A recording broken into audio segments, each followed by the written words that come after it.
Hi, Pastor Ray here from First United Methodist Church in Claremore. In our church parlor, we have this beautiful picture of the house where the founder of our movement, a guy named John Wesley, was born in 1703. We're fortunate in the church to have some nice artifacts. We even have a chalice that was turned from an old oak that grew at the parsonage site at Epworth, and we have several nice artifacts like that to just remind us of who we are and from whence we've come as Methodist people. But probably the most famous thing that happened in this house was when John Wesley was 6 years old. Some drunks came by one evening and were heckling his father, who was the local pastor, and one of them, in just a crazy act, threw a torch up on top of the house.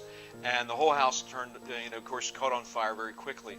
They were able to get most of their children out. The Wesleys had 19 children, but they got them outside except for one, and it was John.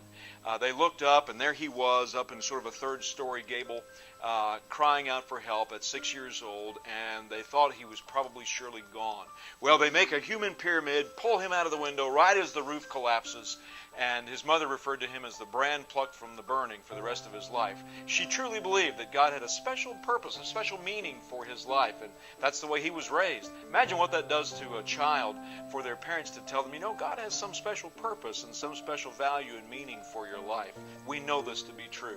What does that do to a heart and mind of a child? If you have children, that might not be a bad way to raise them, letting them know that God does indeed have a great special purpose and plan for them. That's really true for all of us.